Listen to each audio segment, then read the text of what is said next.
E o deputado federal Paulo Azy foi escolhido como o relator da proposta que estabelece o fim da escala 6x1 no nosso Congresso Nacional. Nós vamos conversar agora com o parlamentar sobre a elaboração do parecer. Deputado, bem-vindo. Boa tarde, é um prazer te receber. Boa tarde, Nelson. Boa tarde a todos que acompanham a Jovem Pan News.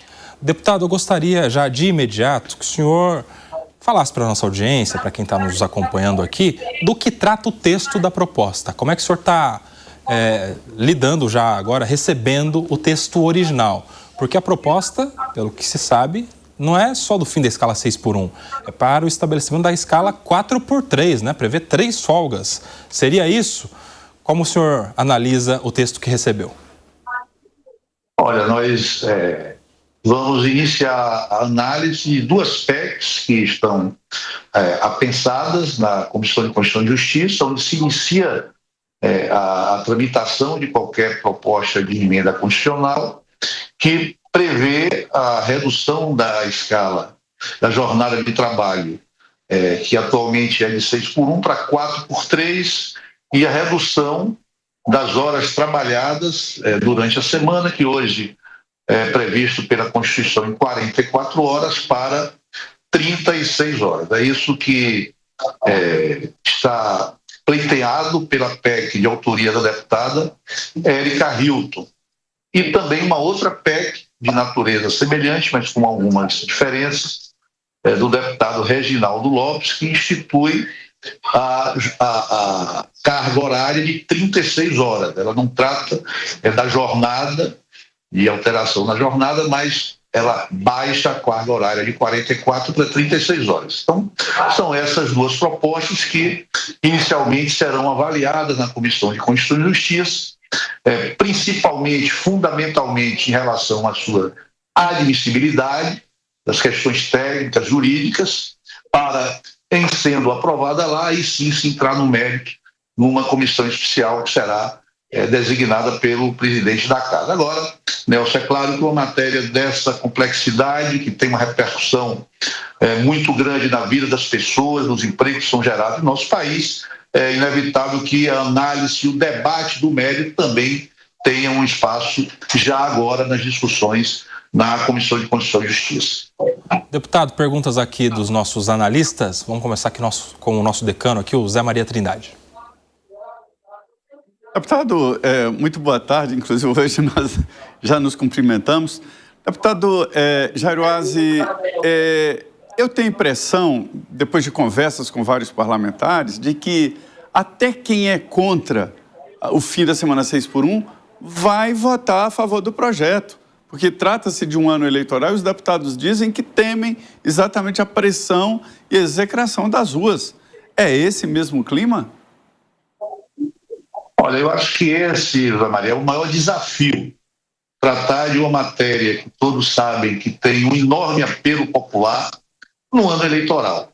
Se, por um lado, você tem a avaliação de que o fato de estarmos no ano eleitoral vai impulsionar o debate e a votação dessa matéria, por outro, se corre realmente um risco, que não é pequeno, de que uma matéria com essa complexidade possa gerar discursos que levem a discussão para o populismo, para a demagogia, o que será muito ruim. Então, o desafio é tentar tratar as questões relacionadas a esse tema, principalmente as suas repercussões, de forma responsável, equilibrada, ouvindo a todos os setores que serão direta ou indiretamente afetados, para no final avançar. Eu acho que existe espaço para avanço, eu acho que é possível uma redução na carga horária que hoje é imposta pela Constituição aos trabalhadores desse país, mas isso precisa ser feito com muita responsabilidade e também, em alguns setores, serão diretamente mais afetados se estudar quais seriam as compensações que poderiam ser feitas para que nós pudéssemos construir lá na frente, na avaliação e análise de mérito, uma proposta que venha atingir um consenso amplo na sociedade e também nos partidos que representam os diversos setores aqui na Câmara dos Deputados. Esse é o nosso desafio. Espero que possamos aí concluir entregando algo que será fundamental para a vida dos trabalhadores, mas também para todo o setor produtivo do nosso país. Deputado, pergunta agora do Piperno. Deputado, boa tarde. Duas coisas rápidas. Eu gostaria de saber do senhor se também está na mesa a proposta de se trocar a redução da jornada de trabalho pela desoneração da folha. E gostaria muito de saber qual a posição do senhor em relação a esse tema. O senhor é a favor da redução da jornada de trabalho? Olha, eu acho que esse assunto, ele fundamentalmente, em algum momento, ele vai ser objeto de discussão. Se, por um lado, a gente reconhece que há espaço para avanço na redução da jornada de trabalho semanal dos trabalhadores, é importante também se perceber que tem diversos setores que serão efetivamente atingidos por isso. Setores que têm na mão de obra uma parcela relevante do custo da produção dos seus bens ou serviços que são ofertados à população. E eu diria que é muito importante a participação do governo nesse processo. Aliás, o governo tem dado aí demonstrações que apoiam os avanços e a alteração naquilo que hoje é vigente em nosso país, mas eu acho que em algum momento ele será chamado para dar a sua parcela de contribuição e, de alguma forma, dar um retorno a esses setores que terão, como disse, e absorverão a maior carga e a maior repercussão no seu custo de produção. Então, eu acho que em algum momento, efetivamente, os avanços que, por um lado, poderão ocorrer com uma redução do número de horas trabalhadas dos trabalhadores do nosso país, em alguns setores haverá sim, eu imagino, a necessidade de o governo se posicionar, especialmente nas questões relacionadas à desoneração da folha de pagamento. Deputado, nós temos mais um minuto, dá tempo de mais uma pergunta, agora do Alan Gani. Deputado, boa tarde. Se a redução da jornada de trabalho não vier acompanhada de aumento da produtividade, é inflação e desemprego na certa. Em sentido contrário, se ocorrer aumento da produtividade, aí, ok, a situação fica melhor para o trabalhador e para a empresa. O grande problema é que não dá para garantir esse aumento da produtividade. Muito pelo contrário, alguns estudos que saíram recentemente, por exemplo, da FGV, mostram que a nossa produtividade é muito baixa. Nos Estados Unidos, políticas públicas são tomadas muito em função de estudos acadêmicos prévios, né, para a formulação de políticas públicas. O senhor não acredita que essa discussão precisa de mais elementos, mais embasamento, até científico, para se tomar uma decisão tão importante e que essa decisão não deve ser tomada no calor da eleição? Olha, não tenha dúvida, nós vamos procurar exatamente nos cercar e buscar todas as informações de especialistas que conhecem, que estudam esse tema aí ao longo dos anos. Eu concordo com você, o país hoje vive uma situação desconfortável quando se trata das questões relacionadas a emprego, não é só a baixa informalidade, mas também o alto índice de informalidade que hoje essa geração de empregos ocorre no país. Estudos revelam que 38% da massa de trabalhadores do nosso país já convivem na informalidade.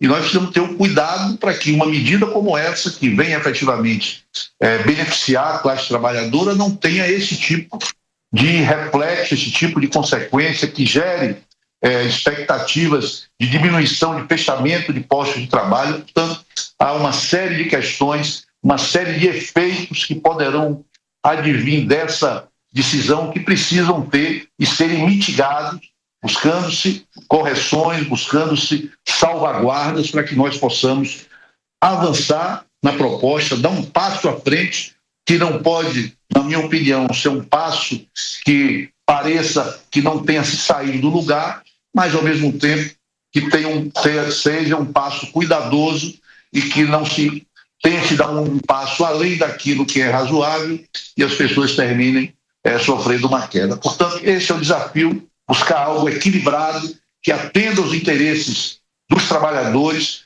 mas que ao mesmo tempo se preserve os empregos do país se preserve a geração de oportunidades para que nós possamos, a cada dia, ter uma legislação trabalhista avançada, moderna e que dialogue com a sociedade. O país hoje, infelizmente, como você disse, ostenta índices baixos de produtividade, altos de informalidade, muitas pessoas, empresas preferindo a pejotização, os trabalhos de pessoas físicas que são transformadas em pessoas jurídicas, e todos esses aspectos precisam efetivamente ser avaliados para, como disse, a gente poder avançar na legislação trabalhista e beneficiar a classe trabalhadora desse país. Deputado, quando for chamar os especialistas aí, faz uma audiência pública, chama o doutor Alan Gani aqui, doutor em economia, que vai ser uma audiência bem interessante de acompanhar aí sobre os impactos econômicos dessa proposta, viu? Muito obrigado, deputado Paulazzi, do União Brasil da Bahia, relator. Será um prazer ouvir as palavras dos professores, estamos aqui sempre à disposição para nos aprofundar nesse debate. E sucesso aí na relatoria do projeto de emenda à Constituição do fim da escala 6x1. Até a próxima, deputado. Um abraço a todos.